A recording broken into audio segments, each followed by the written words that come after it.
What's going on YouTube? Kiger here. We're doing our Shalltear testing. I know it took a little bit, but I don't generally do these videos on the weekends.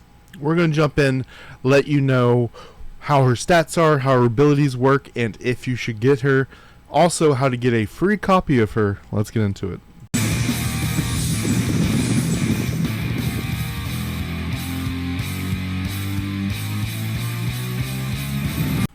Alright guys, as far as the free copy, there's two ways. If we come down here, she is on the event exchange for the collaboration. There's the red fate cards as well as her up here. You can see the little yellow under her picture. That means that's a unit, whereas this red is the fate card. You can also click and hold and it will tell you. Be careful though, some people are having issues with this where they expect, oh, it should just pop up in my fairies. This is technically an item. Once you claim this, you have to go in your bag and open it to get that copy of her. The other way to get her is from Season 8. Generally at 2100, right in this range, should be that chest piece for whatever outfit. But there is no outfit for Season 8. So they put a copy of Shalltear in here. You can also summon on the Eins banner, and extra copies of Eins is turned into an item that you can use to either upgrade Eins or Shalltear, as they are the elemental ones for the collaboration.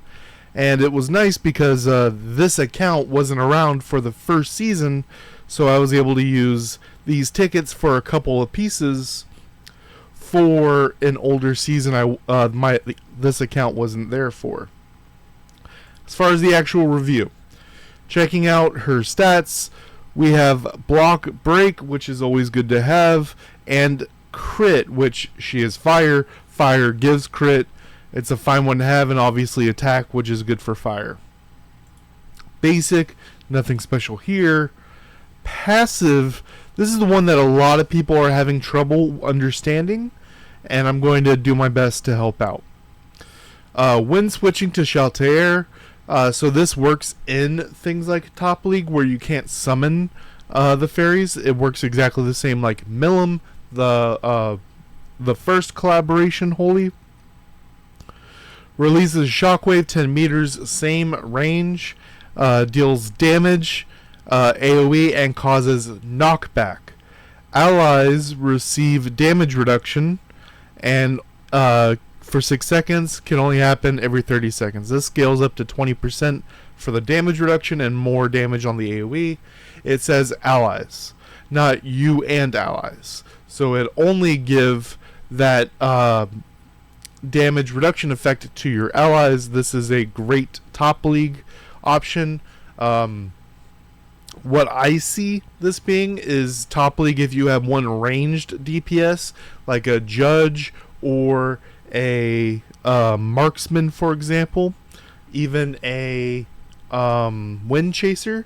They're in the back. They're swapping back and forth between, giving their two frontline allies this damage reduction, and then swapping to priest to heal them as well. It seems pretty good for a supportive role. Will also definitely come up in things like Guild War. Now, as far as the active, deals damage, enemies hit, take burn damage, 20% of your attack every second for 6 seconds. So it's 120% of your attack. You get plus 10% HP steal rate. When the master deals damage and triggers HP steal rate, that damage is increased by 20%. Last 6 seconds. So it's any damage that you're dealing while they're burning, your damage gets plus 20%. It has to be from you. It's not from your other fairies.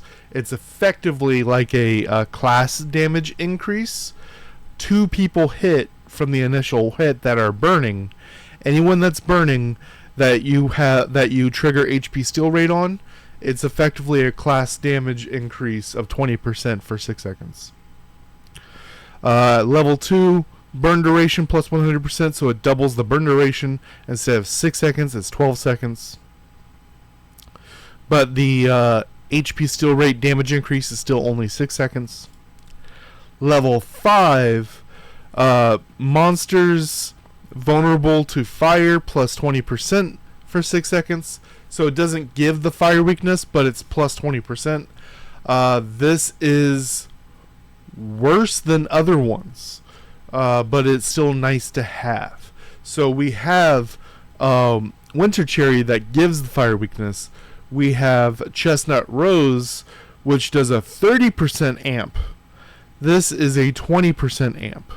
So she's a nice add-in if you don't already have a full PvE lineup, but she may end up taking the back. She will end up taking the back seat later on as you get more and more fairies, just because that 20% isn't as high as other damage amps. Level 8, HP steal rate recovery increased by 30%. If you don't know, if you hit with an AoE type skill, you heal 14% of the damage done. If you hit with a single target, you heal 40% of damage done. That number, whatever that number ends up being, it's going to be 30% more. It's not 14% for AoE goes to 44%. It's still 14%, but that overall number of 14% plus 30%. When dealing damage triggered by HP steal rate, damage increased by 40%. So, this 20% extra damage to people burning when you trigger HP steal rate is going to be increased by 40% for 6 seconds. Now, what's interesting, I'm going to show the knockback. Take a look. Surrounded by a bunch of enemies. Come here. Negative impact shield. The cooldown is coming back up. You can also see this in PvP, so you can keep track of your negative impact shield. It's also right up here. It will glow once it's ready. Boom. And as you see, it's kind of hard to tell because it's kind of like a faded white on white, red on white. But it is up right there. You don't have to have the passives up to see it. But I'm doing this just to make it easier to see. Now negative impact shield is ready. What we're going to test here is we're going to see the knockback, which some people say they're not seeing. And I'm going to explain why. And then also that we're not getting the damage reduction from the negative impact shield. Boom. They all got knocked back. They all took damage. And I did not get a damage reduction effect. Okay. Now, one of the main reasons is going to be one of these two things here. It's either going to be when releasing Priest skill, gain shield equal to HP for 5 seconds, and super armor for 5 seconds, every 20 seconds. So, super armor is a word that's we're kind of forgetting the meaning because now it is called super armor, but I'm going to show you an older version that explains super armor. But this is immune to knockback.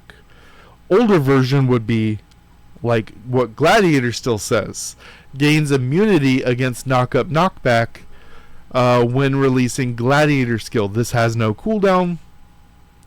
So I have people saying the opponents are getting knocked back. It's generally because they have immunity at the time that you're trying to knock them back. Either from either of these two skills, or there's some wills that can do it as well. The cat also makes you immune for a couple seconds after casting. It's not a knockback that ignores all knockback immunities. Knockback immunity is pretty common.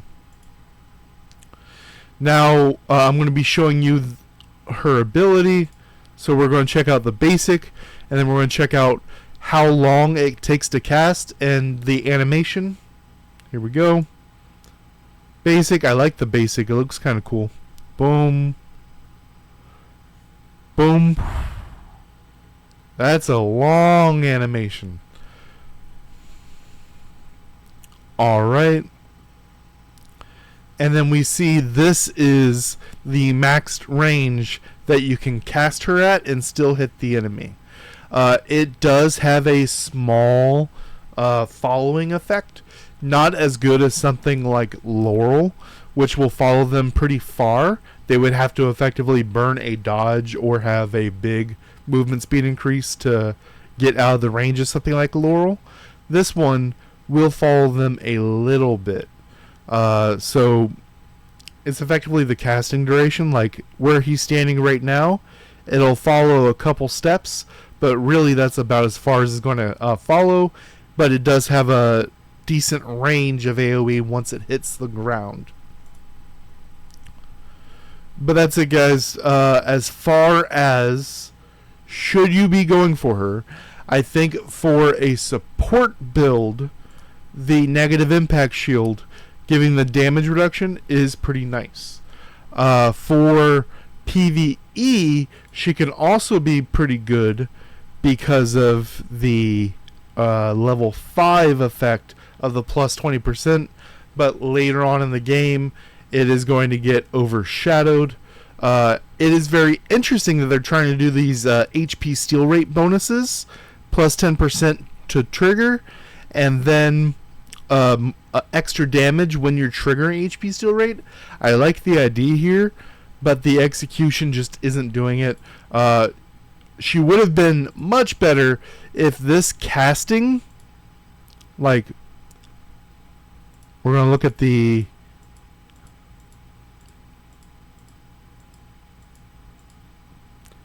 2, 3, 4, almost 3.5 seconds from the moment you click the button to it actually hitting the target. That is just ridiculous. It needs to be 2.5 maybe, or better tracking, and then she would be usable. Right now, as a support in something like Top League, I think she would be very, very good. Everything else, kind of meh. Let me know what you guys think down below.